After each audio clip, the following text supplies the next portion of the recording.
All right, everyone. Welcome to the June 2nd edition of the Quarantine Chats. So happy to have everyone back here today. The first thing, a little bit of housekeeping here, is that for everybody joining us from Facebook Live or watching these things from YouTube afterwards, you can find the link to the Quarantine Chats on the homepage of our website. There's a nice image up on the screen right now. If Helina will just change the slide for me, please, so we can see that picture. Working on it. There we go. Right on the homepage. There's a nice link. There you go. For where to find the link to Quarantine Chats. It'll show the current one, the joining information for it, and a history of all the Quarantine Chats that we've done. And for each one, there will be resources, the recording, slides, links, all that kind of stuff. It's right in there. So come on in, sign up for the next one if you're watching this after the fact. Next slide, please. We'll do our usual agenda. So we'll start off with the news. And then today's topic is really about key performance indicators, KPIs. So we'll start by defining what those things are, how you define them, and getting into a little bit of some examples of KPIs for a specific industry. We'd really love it if you could share what your industry is or what your KPIs are, how you're thinking about these things. It's an interactive sort of thing. So your questions are appreciated. There's a few ways you can ask questions. So first of all, in the chat, you can see that some of you have found it already, and that's great. Please change the setting just above the message box to all panelists and attendees, and that way everybody in the chat can see your question and or your comment. And often we get some people chatting between each other on the chat as we go. So that's really great. If you want to ask a question directly to us, there's the Q&A feature, so you can do that, or you can actually raise your hand. And we do encourage that, so you can go on mic and we can interact and answer your question directly that way. Next slide, please. Introductions first. So many of you who've been on these Quarantine Chats know me quite well.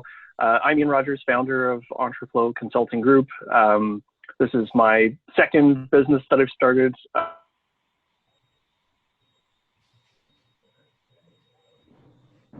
I've got 2 MBAs and 2 kids, so 2 tutus. Helina Patience next. Go ahead, say a few words about yourself, Helina. Okay, cool. So I'm Helina Patience. I'm a CPA, CMA. I joined Entreflow about 4 years ago. Helina, you're on mute. Oh. I am not. Nope. I'm not muted. Can you hear me okay, Colin and Aislinn? Okay, cool. We can hear you. Thank you. Okay, so yes, I joined Entreflow about 4 years ago to head up the finance and HR side of the business. I'm now the CEO for Entreflow. So I have a bit of a financial analyst, HR analyst background. So very delighted to be here to chat to you about the nerdy topic of KPIs.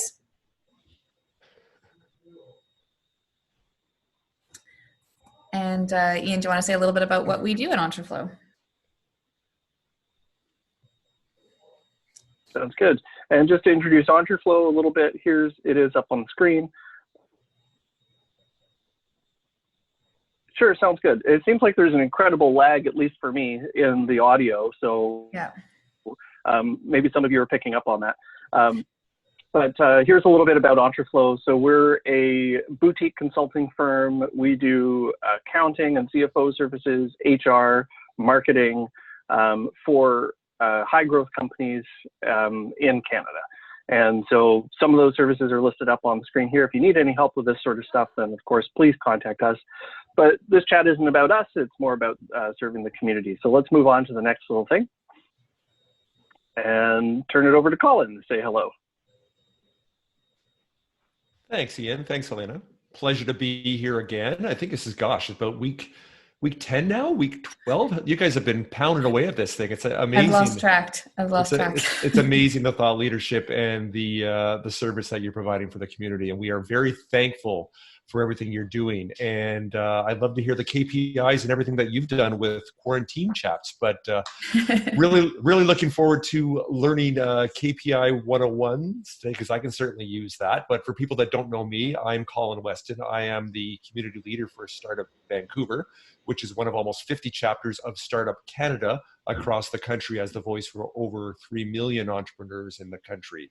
So we are very pleased again and honored to co-present this fabulous and really impactful event with Quarantine Chats. And our relationship keeps growing here. So we're very happy to be part of it. Very quick thing also, we have launched, we're into week 4 now, hard to believe, of our What Keeps You Up at Night? Entrepreneurship During Challenging Times, our half-hour show. And today we have yet another really impactful one. So if you, after this, if you have another half an hour with lunch at 12:30, jump on our half-hour show, our live stream there, and I'll be putting the link in the chat there. So hey, take it away, Helina and Ian. Thanks again. Thank you, Colin. Thanks again for joining us tirelessly, week after week. Appreciate it. Okay, so we'll get started with the news. I'm going to pass it over to Ian, and he's going to give you an update on some interesting developments over the last little while here. Yeah, it sounds good. So we'll start off with some bad news. There's a survey that went out. The link's there. You can read the whole article at BetaKit. But basically, half of Canadian tech companies were reporting a drop in value since COVID hit. So the good news is that the Canadian government is listening, and so there's another survey. I put the link right there directly to the survey. This came to me through an IRAP ITA, and so they're looking for feedback on how the SUSE is supporting Canadian tech companies. Mm-hmm. SUSE being the emergency wage subsidy, the 75% wage subsidy, and trying to figure out how Canadian tech companies are taking advantage of that and what they could do better, or how could they extend it, make modifications to better serve Canadian tech companies so that they can maybe rehire back some people. So I encourage you to go check that out, fill it out, or pass it out to people in your network so that we can get some good feedback going. I think one thing to add there, Ian, we've heard from some of our clients in the tech areas where they're not getting any support is if you have offshore development teams or contractor developers, you kind of you're missed out here. So you might have a really good scenario where you've got some amazing talent that's just outside of Canada, they're not in Canada. It was a great business decision. They've got the expertise that you need based on the tech that you're developing, but they're not on payroll. So you're not able to benefit from SUSE there to help with your development costs during this time. So it'll be interesting to see if they're able to help. Yeah. Yeah, one good piece of feedback to put into that form, I'm sure. Mm-hmm. Okay, one other little bit of news. It's a small piece of news, but the Canadian Chamber of Commerce got a little bit of funds through, I think it was Salesforce, and they're distributing those out. So it's $10K for 62, will be awarded to 62 separate small businesses. I put the link there that you can apply to. Very light application criteria there. You just have to be a member of a Chamber of Commerce or Board of Trade anywhere across the country, and then you can apply there. Last little piece of news is that the BC government has announced eviction protection for small businesses that have lost about or more than 70% of their revenue. So that was announced as of yesterday. I hope that there's nobody facing eviction proceedings, but if there is anyone on the call, then you'll be delighted to know that at least there's a stay on that happening. Since we put the slides together, there's another couple pieces of news. So one was that the BC government minimum wage rules have changed as of today or tomorrow, I think it is. So I have to get the exact detail from our HR practice manager, Bronwyn, but I'll make sure that we get those posted up on with the slides as well. And the second thing that I noticed, maybe I was just oblivious to it, but the Building Canada Innovation Program, BCIP, has been rebranded or rolled into some other kind of program, and they've got some funding out there. They had funding for COVID innovation. They've got more funding for prototyping, testing, deploying in test environment kind of stuff. So a new sort of spin on what BCIP was doing, which was already great, but it looks like they've sort of trimmed it and made it more approachable for our kind of companies. So we'll check that out too. Can we just add those links to that information on the website later on, Ian? And then also, we've had a request for the links that were on the last page here. So Aislinn, if you're able to just pop these links here into the chat right now so people can access those, that would be helpful too. Sounds great. And yeah, every time we do one of these, we post the slides after the fact right up on the same page that you found this chat on. And so you can go through the PDF of the slides. You'll see all the links right in there. And sometimes we even copy some of them out and put them right on that page there so they're easier to find. Okay, so here's some positive news about vaccines. So we mentioned the Moderna vaccine out of Cambridge, Massachusetts. A few weeks back, they had gone through phase 1, seeing some positive results, and now they're going into their phase 2. There will be a phase 3 after that. So if you're not familiar with clinical trials, there's always 3 phases, sometimes a little bit more, before something is released. So we'll follow that. But that inspired me to look at all the vaccines that are out there. So I did find a vaccine tracker site and was encouraged to see that there's 10 or 12 different vaccine candidates that are already in clinical trials. So we're getting some progress towards getting us all stuck with needles and immune to this stuff. So that's good to see. Okay, moving on to the next one. Some positive news from local businesses, and I'm going to try and do at least a couple of these every week now. So a local company, so BCIT student decided to team up with Vital Manufacturing to create this product, which you can see the lady wearing there. It's designed for food service industries, very simple innovation. Clip this visor on to the rim of a ball cap, and it's called Cap Shield. So they're producing like 50,000 of these things now. Really great to see BCIT innovation coming out there. And the second one is Canterbury Coffee, is a Burnaby-based company. They've always been great at donating coffee and foodstuffs to food bank and other charities. They specifically reached out to hospitals, CDC, etc., and they've donated 12,000 pounds of coffee so far. So it's really nice to see our community coming together with these kind of things. Did I miss any news? And not just the panelists, but anyone on the line. Did I miss anything? Any pieces of news out there that everybody should benefit from hearing? I'll just pause for a second. He's taking a coffee break. Yeah. Well, I gotta get some coffee. You got a coffee picture here. I mean, you need to have a coffee after watching it. It looks so perfect. It does. Okay, well, look, if I missed something about a cool business that's out there that's doing something really cool, please share it in the chat. Or if I missed a government program or something, share that in there.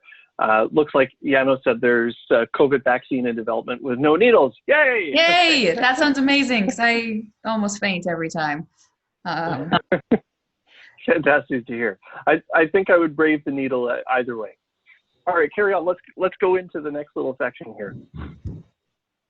Oh. And I am going to turn this over to Helina, but I just wanted to sort of introduce the topic a little bit here. So this is just based on the concept that KPI is really important for moving the needle in business. So the quote here is, what gets measured gets done, right? So if it's something that everybody's looking at, everyone's being measured on, maybe their compensation is based on that thing, then that in a business is typically what's really going to get done. However, KPIs can be hard to construct, take a lot of effort to sort of think about what goes into them. And when things change, they're sometimes the last thing that gets changed. But in this new context, sticking with the old KPIs can encourage the wrong sort of behavior and the wrong way of engagement with the market and the employees. So that's why I wanted to talk about it today. And Helina is one of the experts in Canada about KPIs. She did this work on compensation and benefits at Lululemon to help that team grow and deliver effective results. And she's been invited as a speaker at conferences and forums across Canada to talk about KPI and how they drive alignment and progress amongst team and in the business. So I'm really delighted that Helina is going to share some of her wisdom in this little segment here. And I encourage you to ask questions as she goes. Take it away, Helina. Thank you very much. And no pressure. I think I've got a half an hour to cover a lot of content here. So I did a 2-hour webinar for accountants around the US and Canada, North America last month. So we'll post that recording as well on the page here. So if you, like me, like to eat KPIs for breakfast, then you can go nerd out on a full 2-hour session. But the goal here really is from a pandemic perspective, what do we need to think about from KPIs? And thank you for the intro, Ian. KPIs for me are your stepping stones or your mechanism to help you achieve your goals or your vision for your company. It's the things that you want to track and look at on a regular basis to make sure that you're heading in the right direction. And they do have positive and sometimes unintentionally negative consequences if you don't think about them really carefully. I worked at Lululemon to develop bonus programs for their 7,000 store staff, and what is really we have to be really careful about from a compensation perspective is motivating the right behaviors. You might think that a KPI is the right thing for the team to focus on, but sometimes it has unintentional negative impact. So we're going to go through just an overview of KPIs in general, and then as well we'll look at KPIs from two industry-specific KPIs, 2 industries to look at from specific KPIs, and some of the unintentional consequences of some of those KPIs that might be normal for that industry on a regular day, but maybe right now is not the best thing to be focusing on. So we're going to cover 2 industries. If there's if you're a part of a different industry and you have some questions about things that you should be focusing on, please feel free to reach out to us after the fact. Happy to chat through those with you. So just a quick overview of what KPIs are. What does KPI stand for is usually the first question people ask. They are key performance indicators. So they refer to a set of quantifiable measurements used to gauge the company's overall performance, usually focusing on the long-term performance, okay? They help to determine a company's strategic, financial, and operational achievements, especially those for those of other business sectors. So they're a great way for us to look at the targets that we want to have for our individual business, but also it's a great way to be able to compare how our business is doing to other businesses within our sector or our industry. They involve strategic goals and objectives and assess performance against a specific target, okay? And Ian, did we get the polls set up for today? I was curious to see how many of you are already tracking KPIs in some way, shape, or form in your business. Did you want to launch? Are you ready to launch that poll, Ian? Yeah, Aislinn will need to launch it for us, but okay. She's all queued up to go. Go ahead, Aislinn, please. If you wouldn't mind just answering the questions here. Do you have well-defined, tracked, and visible KPIs for your business?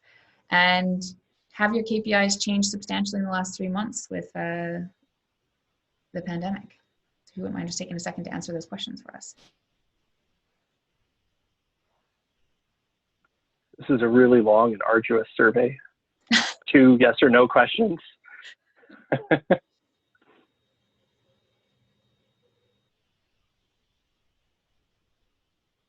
All right, we'll give it 5 more seconds.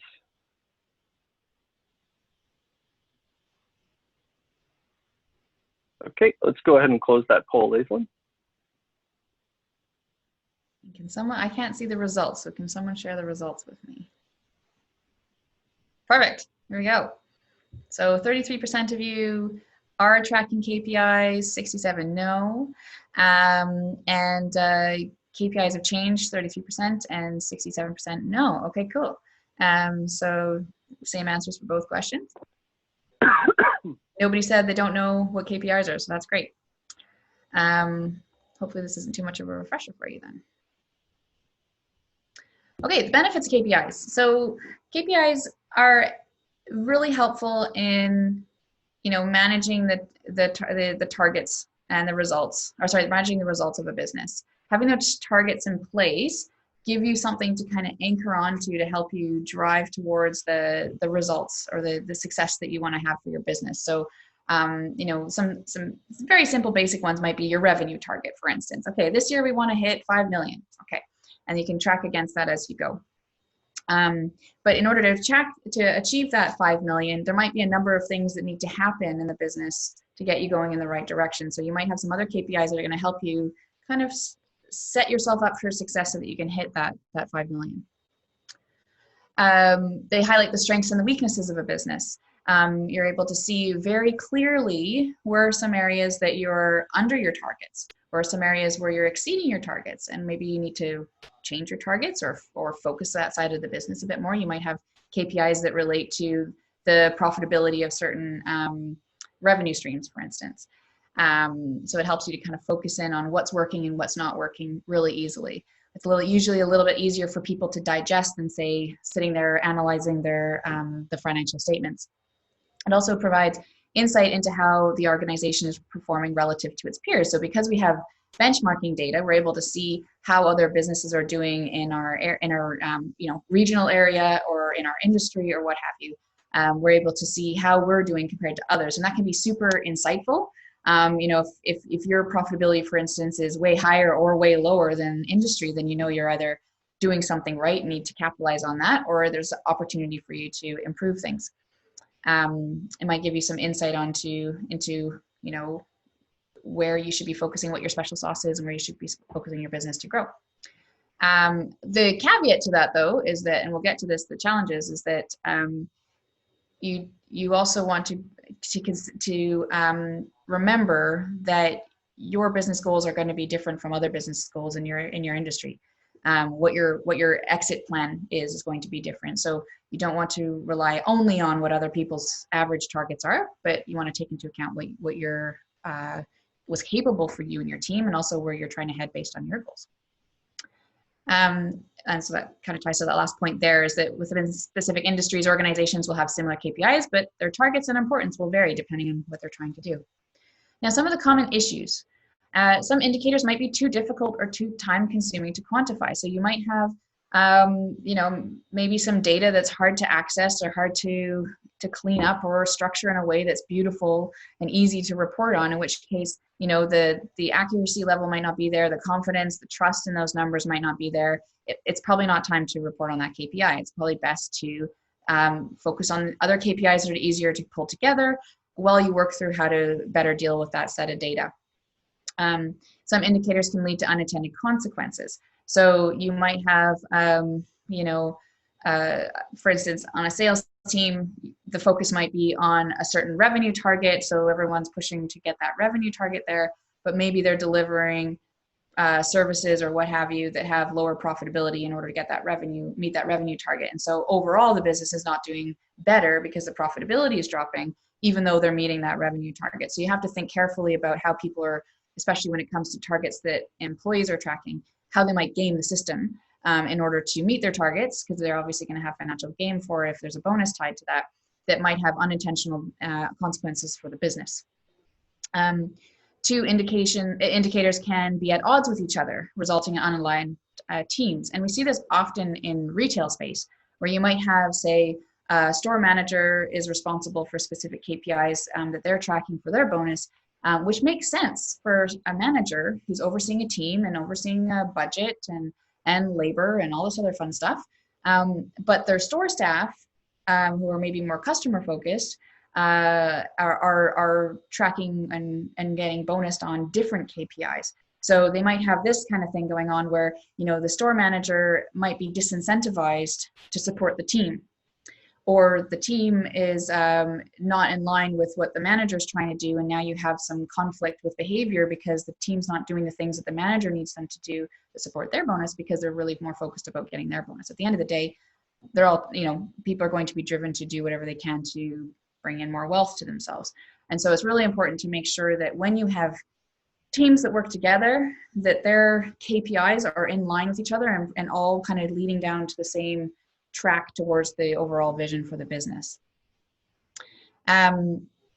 selecting the wrong KPIs to focus on can have a negative effect on the business results as well. So if you just pick them willy-nilly and don't really do much with the information, or it's not really an area that the business needs to focus on too much, it's just noise and can often distract people from where they need to be focusing on. So, for people who are still working to get their KPIs in place, just be very careful, use some care and attention when you're setting and monitoring these KPIs so that you're getting people to focus on the right things. At Entreflow, with all of our ongoing clients, we do KPI tracking on a monthly basis, and it's a bit of an art and science. We'll start to put some things in place, and then we'll tweak them as we go, because what will happen is inevitably you'll start to get targets should be. Also, as you're improving, progressing throughout the year, maybe some of those KPIs have improved and you just don't really need to focus on them so much because maybe some of those issues are gone. And maybe we need to put some others in place because some other things came up or some new goals came up or we've had a little bit of a pivot or what have you. So they are meant to be kind of fluid to a certain extent, not to the point where it's confusing everybody and they don't know what they're supposed to be focusing on. But you do have to have a little bit of elasticity there in being able to adjust the targets as you go, especially when we have something like a pandemic happening, and also the actual KPIs that you are focusing on. Some things to consider are your goals and challenges. So again, they should be tying back to the overall vision for the business and your goals for the year. So you might want to consider your goals.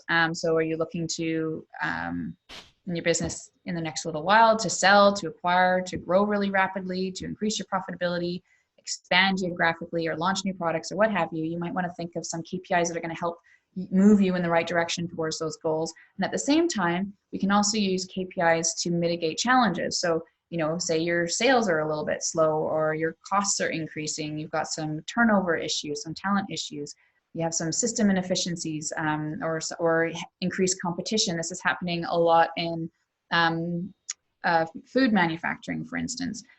Then you might have some KPIs in place to help kind of mitigate those risks as much as possible. And we had a question here. KPIs are fine for the functioning and revenue producing companies. What would you consider important KPIs for a pre-revenue startup? So before you get to revenue, I think that your cost management is going to be really important. Your labor usage, it could be, depending on what you're doing, your R&D costs or your development costs or your milestones that you're achieving might be some KPIs to look at. Ian, do you have any other thoughts there for pre-revenue startups and the types? I mean, it depends on the industry, but any kind of obvious ones that you can think of? I suppose it does depend on the industry, but certainly the cash runway would be something to look at. If you're in development, then you might have, depending on how you run it, you might have sprints. Yep. And on-time completion, the number of story points that you're knocking off every week, some of these types of things might be where you're at. And maybe if you've done a soft launch in terms of engaging with the market, then you might want to measure engagement metrics with that. So number of pre-sales or signups. Sometimes people release free stuff for people to use. Mm-hmm. They're still pre-revenue and get feedback on it, but there's some engagement metrics that you can put in place. Or maybe it's a B2B kind of play, and then it might be, well, how effectively are you building your sales pipeline? So mm-hmm. number of opportunities or number of interactions might be the sort of thing that you start with. For sure. And if that engagement might be beta testers, early adopters, looking at that count as well. Or if you're looking to raise, maybe the number of investors that you're reaching out to, or potential investors, or if you're looking for grants, number of granting applications you put in or something like that, just to help track whatever is important. Thank you for that, Ian. One thing I want to point out too is that people often think about KPIs from a financial dollar value perspective, but there's a lot of value in looking at the qualitative KPIs too. We just touched on a couple of them there. So some of the non-financial metrics are data it's basically data that's collected via observation. So it might be more culturally focused, you know, satisfaction results based on interviews or, you know, groups, testing groups or what have you. And those can be very valuable as well to help you kind of round out your data set there and what you're focusing on. Also, too, people often think of, you know, just pulling financial, you know, ratios. Financial ratios are kind of the common KPIs that people's brains go to. That's usually pulling data from your accounting software, but there's a lot of other data that we have access to in our businesses that is worth considering when we're picking our KPIs. So you might want to look at what's happening in your CRM. So Ian's just touched on a couple there, you know, number of engagements, the opportunities that your lists, your contact lists or what have you. It might be from your POS, your point of sale system. So you might have data such as, you know, your average sale value per sale or the average customer per day. These kind of metrics are super helpful for retail businesses, and you wouldn't necessarily have that information in your accounting software. On the ERP, it might be something to do with your, you might be able to get into more nitty-gritty inventory turnover ratios that are more segment specific. So we will be able to get our inventory turnover very easily, our overall inventory turnover very easily in our accounting software. But maybe we want to look at our inventory turn by different product groupings, for instance. That'll be a heck of a lot easier to get out of your ERP, generally speaking. Or you might want to look at, say, the time to produce and how effective the team is at producing. And you might, again, be able to do that by different product lines or what have you. So if you have, say, an influx in team or a decrease in team, you might want to manage, monitor, how long it's actually taking people to create your products.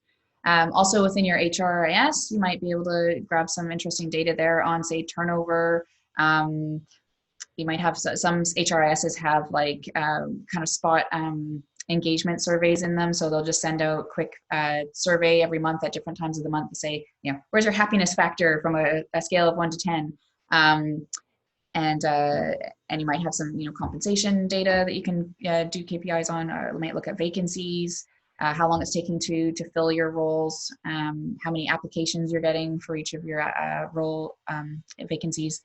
And then also other business systems, depending on where you're at and what the kind of work that you're doing in your business. So this is really just to say that KPIs can be lots of different things, okay? So it can come from all the data sources that you have. It can be anecdotal, you know, more qualitative in nature. It can be more quantitative in nature. And it's really important to keep this all in mind. And when you're thinking about building out your KPIs or adjusting or improving your KPIs, that, you know, at the end of the day, we want to make sure that it's helping everyone to focus in on where we're trying to head and what the expectation is for those results. Generally speaking, we aim to have about 10 KPIs. That's usually a kind of a sweet spot. If you get too many, it gets a little bit overwhelming. You know, it's best to, you know, if you have lots of different user groups that need to see different KPIs, just give them the ones that they need to see and keep it as simple as possible for people so that it's easier for them to know where they need to focus their energy and improve. Okay, so I talked. I said. Quick question for the crowd. Does anyone actually measure anything related to their staff? So some of these employee happiness or engagement surveys. If you do, and you're comfortable with sharing about, well, not the results, but what you're doing at least for inspiration for other people, then you know, put your hand up or a chat. I'd be curious to hear from the audience here. Carry on, Helina. Thank you.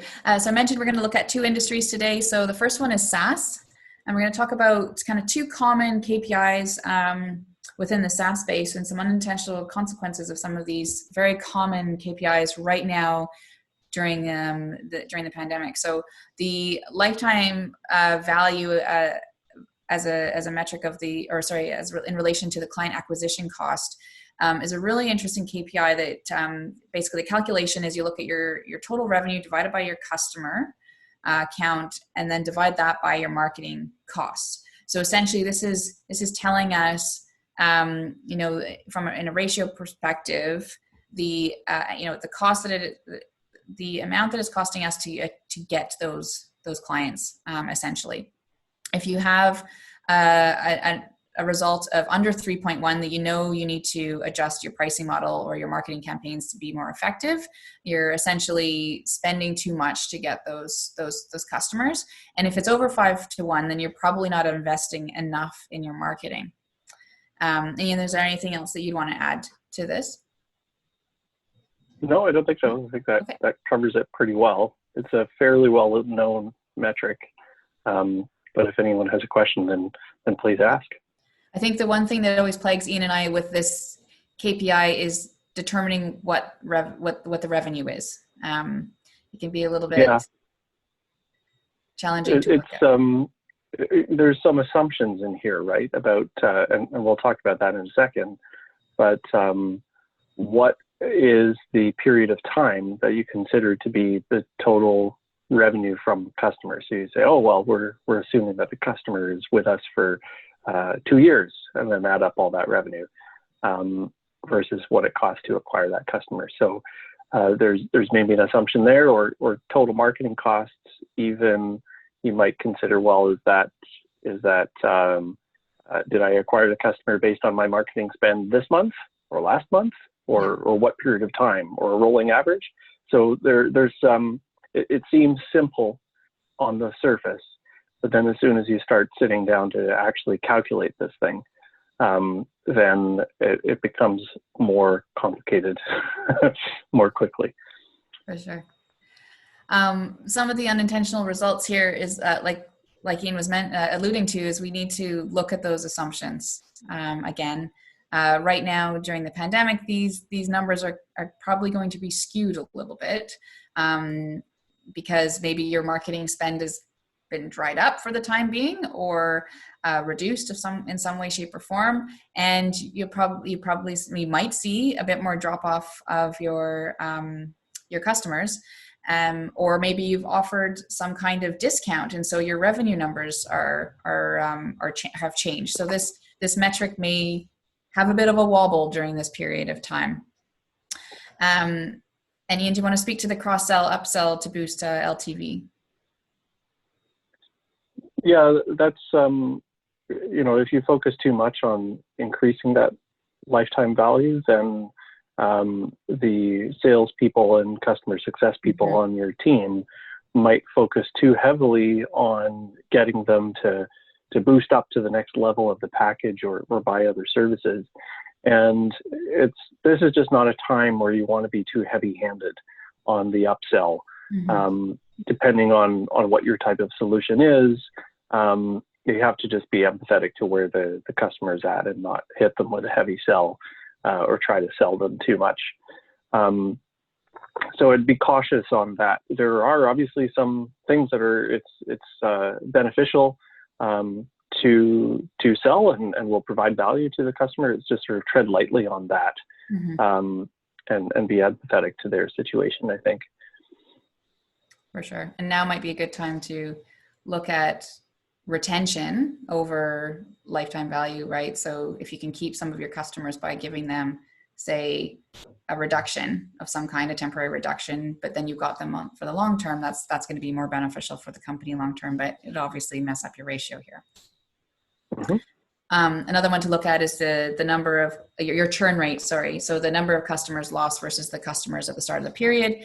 I think a lot of SaaS companies are probably going to see a bit of churn at the moment. I know a lot of our clients are looking at their software expenses as one of a quick and dirty area to focus on cost cutting. One client of ours went and did a review of all their software expenses and discovered that they were paying for a lot of software that they weren't using, and they were able to save $3,000 a month by just canceling a bunch of accounts. So, it's one thing that a lot of people are talking about and thinking about. So if this is happening for your business, I wouldn't be surprised. Maybe look at, in order to keep people, some kind of reduction if you can, just to kind of keep them on. I know that a couple of our clients have gone back to some of their software companies, their bigger software companies that they use, to say, hey, can I have a break? Can you give me a discount just for a couple of months just to help ease the load here? And that really it's helped them to kind of establish that loyalty there too, just because they feel that they're being understood and someone's willing to make a bit of a license to help them out there. Typically, we're looking at a target of 3 to 5% monthly. This is probably going to be a bit skewy for this little period of time here, but that's generally where you want to be aiming. Some things you can do to improve this is, to invest in your user experience. You can look at apps like Pendo or Get Wisdom that are really helpful to see how the user experience is and where things are getting, a little bit tricky for the user. You can look at your credit card delinquency process management. So make it really easy if for some reason somebody's credit card didn't go through, for that payment to just get attempted later on, rather than email back and forth, your credit card didn't happen, sign back in, add your credit card details in again, blah, blah, blah, blah, blah. Everyone's really busy. So just make it very easy in that workflow to make sure that you can take that payment again if it didn't go through. And then also look at your customer service and your user engagement. Anything you can do to help in that area will increase your adoption and your, as Ian calls, stickiness. The amount that they want to stay with you. Some unintended, consequences here. I think Ian's messaging here was really just, if someone is trying to drop off right now, probably not the time to say, hey, don't go, here's a 20% off and do everything that you can to keep them on. Now's a time where we need to be a little bit empathetic with people. They're making business decisions. That's not easy. Now's not probably the time to try to stop, oversell them and really make it difficult for them to leave if they need to leave. They're doing this because they really need to, if they are making that decision to drop off. And Ian, did you want to speak to the credit card collections as well? Is that more just about making it easy to? Yeah, that's the same point really. Okay. That you already made. It's not the time to be heavy-handed with credit card collections. Yeah. It's a big reason for delinquency, for churn, is just their bank gave them a new credit card or they hit their limit. Mm-hmm. So just making that easy and trying not to make a big deal of it, right? Yeah. Empathy. A couple of other SaaS KPIs, and we're going to have to go through the next industry a little bit quicker because we're running out of short of time here. These things go by so quickly. So some other KPIs to consider: your customer acquisition costs, your churn within the first year, your churn reason, obviously really important. So make sure when people are leaving that they have the opportunity to say why they're leaving. They'll give you some really good insight. Your growth, monthly, quarterly, annually, your number of clients, aka your logos. Your website visits, your number of new signups, number of users, engagement, either in-app or online. One thing you probably don't want to be bugging people about right now is the Net Promoter Score. If people are in a rough spot right now, the last thing you want to get is feedback on how much they'd be willing to recommend your application. I think I'd probably just put that on pause for the next couple of months until the dust settles, because the data is probably not going to be as accurate as it would be if you did it when people weren't in a bit of a crisis.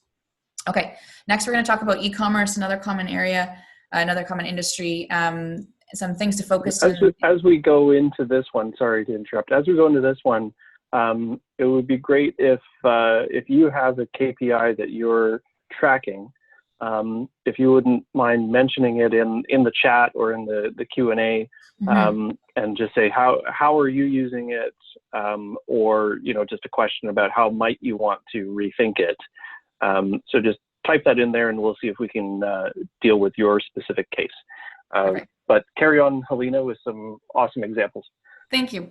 Okay, so on the e-commerce side, obviously transactions per day are pretty common. Your budget to actuals on those transactions, it varies by business type, and you can imagine right now what's happening in the market is we have very few companies are seeing that it's even Steven. They're either seeing an absolute jump in the transaction per day or an absolute decrease, depending on luck of the draw. What are you offering and what do people need right now? So if you're selling masks online, you're probably doing well. If you're selling, I don't know, I can't think of an example right now, but so other industries are not as hot at the moment. Some things to think about here to improve these is maybe look at your daily versus weekly versus monthly sales counts. You might be able to see some interesting trends, and then factor in, say, bonuses, discounts, promos, what have you, to help with the peaks and valleys. You can invest in good marketing strategy to help boost your sales. The online play really requires a lot of focus on the marketing side of things. You can put out the most beautiful website with the most beautiful products, but if nobody knows it exists, it doesn't exist. Okay. Keep engaged with your past shoppers. So don't annoy them all the time with a number of emails, but keep them engaged in some meaningful, valuable kind of way, and ensure that the buying experience is smooth. There's nothing worse than trying to buy something from a little, e-com site where you have to go through 17 different steps to actually pay for the order. This is why Amazon has been doing such a great job. It just makes it so easy to just go through, buy things, and move on with your life. So if you're using your own Shopify account or creating your own e-com store, just make sure that it's really easy for people. It'll increase your sales for sure. Where e-com stores have been failing lately is just in their communication about shipping times. And I know this has been irritating a lot of people, but we get it. Some of the companies that are doing a lot better. I, for instance, bought some seeds from a company in Ontario. It took them 40 days to ship the seeds to me. Now we're talking about 10 little packets of seeds. Okay. So they should have been sold out if they didn't have them, but it literally took a couple of emails I think they forgot my order at one point. They told me I was 5th on the list and they would get to it in the next 2 days, which tells me that they were processing maybe 3 orders a day. We're talking about 10 packets of seeds, like a tiny little thing in a small little envelope. But the issue for me was the fact that they weren't kind of open and honest about how that their shipping times were really long. So if I needed those right away, at least with Amazon, I get an expected shipping date. Here, I didn't get that. They had no communication about, hey, we've got a lot more orders than normal, so it's going to take about a month to get them. I was just kind of thrown into a whirlwind of uncertainty. It's only seeds. I wasn't going to have an issue here, but if it was something really important, it's a different story. And it also makes me consider, like, do I want to buy from that company again? If the communication is poor. So, having a transaction order KPI is great. It's great for business, but make sure you can actually fulfill on it and make sure that you're still able to deliver the wonderful service at that count. You might need to think about your processes to make sure you can fulfill that. Okay, lastly, the average order value, again, very common one for e-com. So looking at your total revenue divided by the total successful transactions. Some things again, this is going to totally vary by, what you're selling and where you're selling it. So some things that you can do to improve this is, you've probably seen it before. So you get free shipping over a certain value.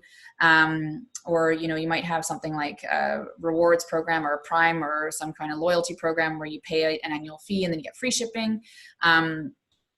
Suggest items based on the items in your cart is also helpful to kind of bump up the upsell there. And you can also offer a discount over a certain value threshold. So those are kind of some things to consider as well to kind of get that KPI up.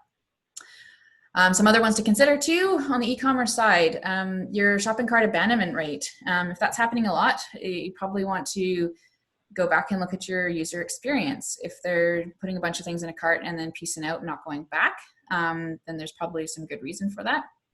The number of unique web traffic visitors will kind of give you a sense of how your marketing is doing, your top sellers, your bottom sellers, your inventory turn, your rate of returns, your customer acquisition cost, time to ship, all those sorts of things are other good KPIs for this industry.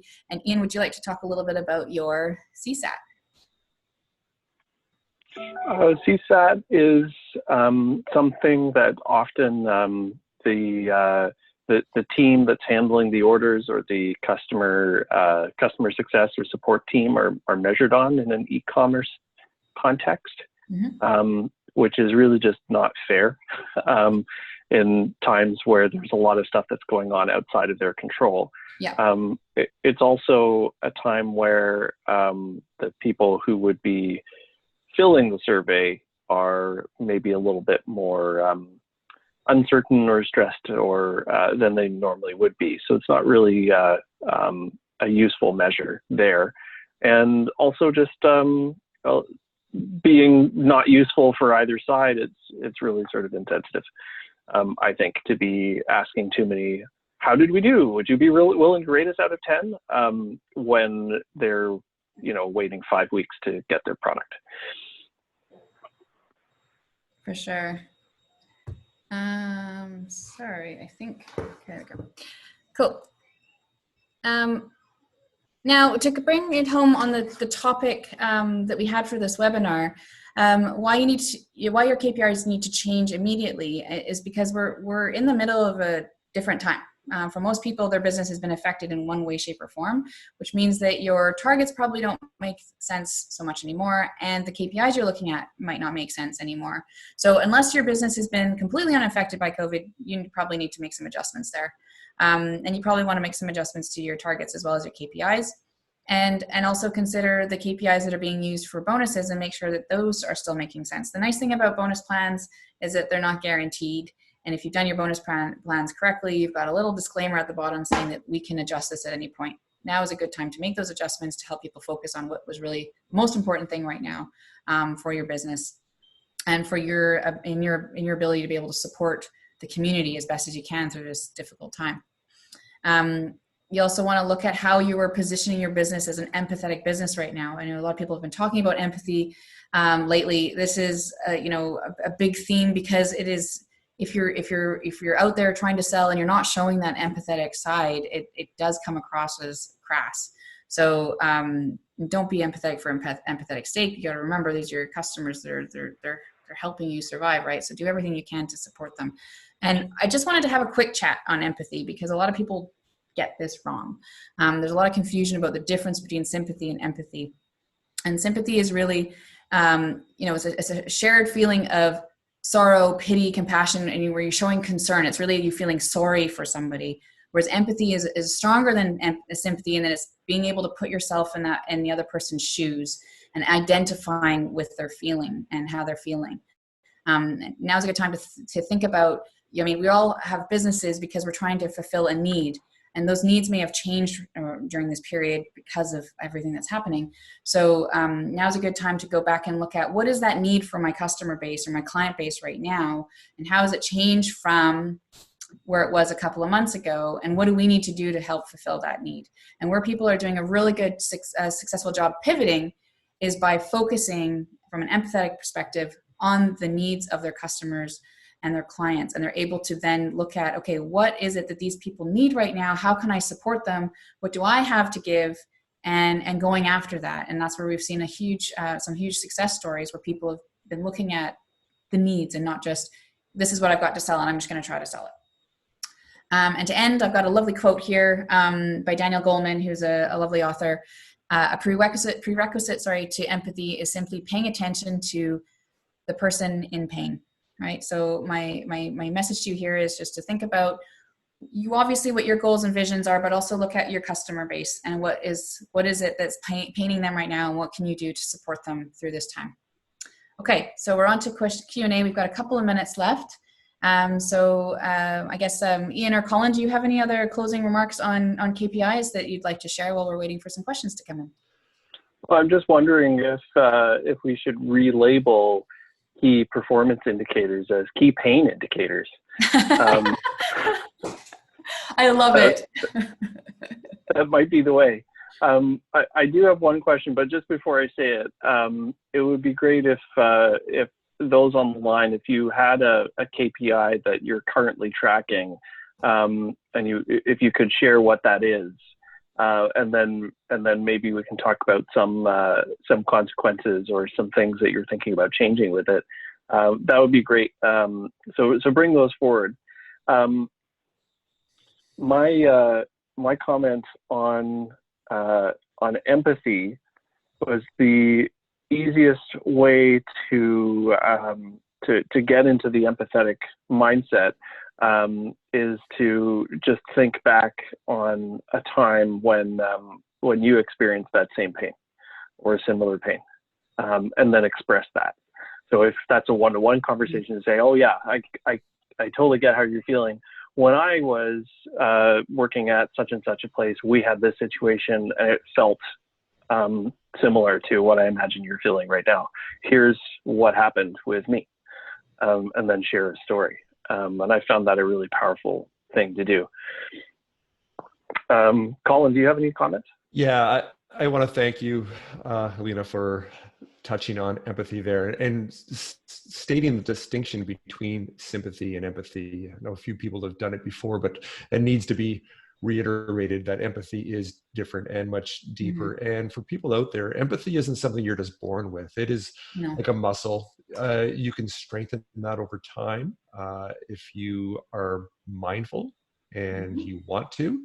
And the work that I do in the entrepreneurship space, myself coming from architecture and design thinking and human-centric design, empathy is just such a key factor that's been kind of embedded in what I've done for the last, I'm going to show my age here, almost 3 decades.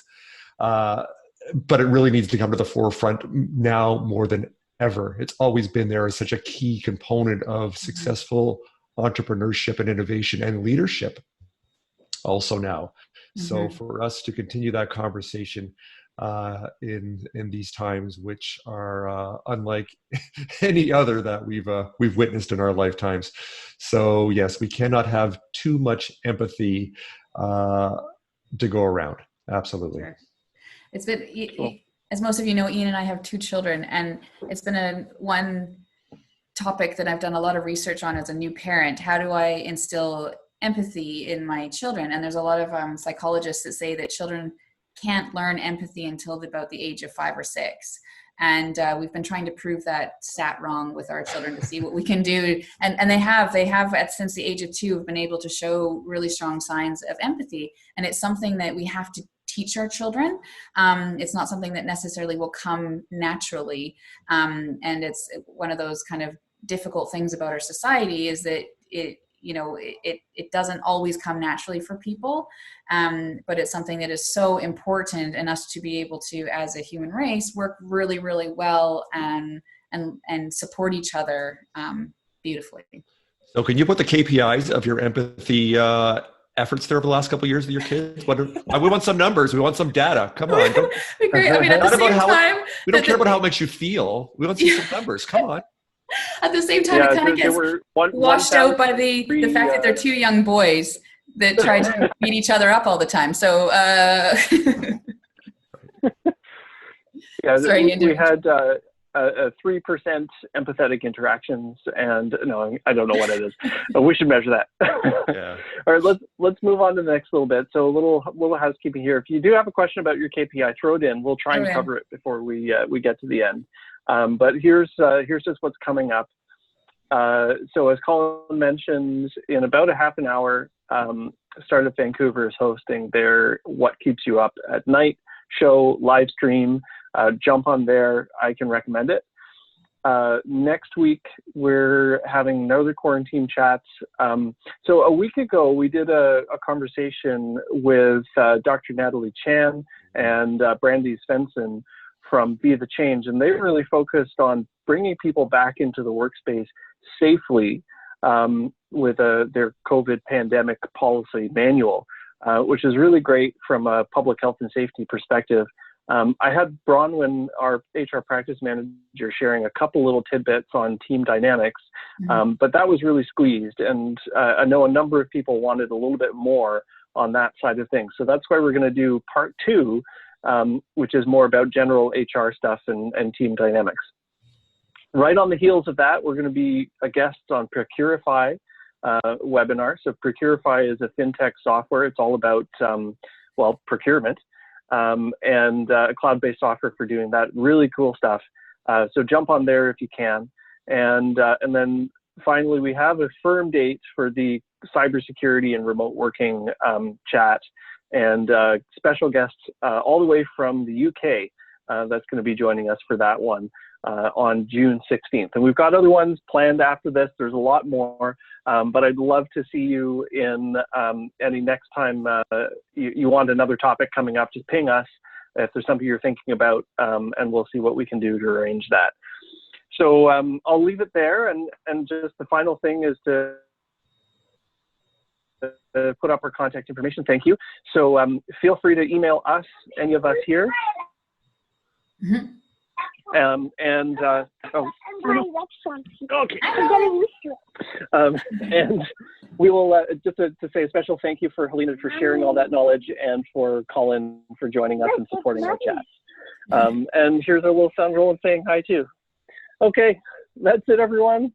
There we go. Thanks, Ian. Thank you. Thanks, Thank Helina. you. Bye for now. Have a great day, everyone. Bye-bye. Bye-bye.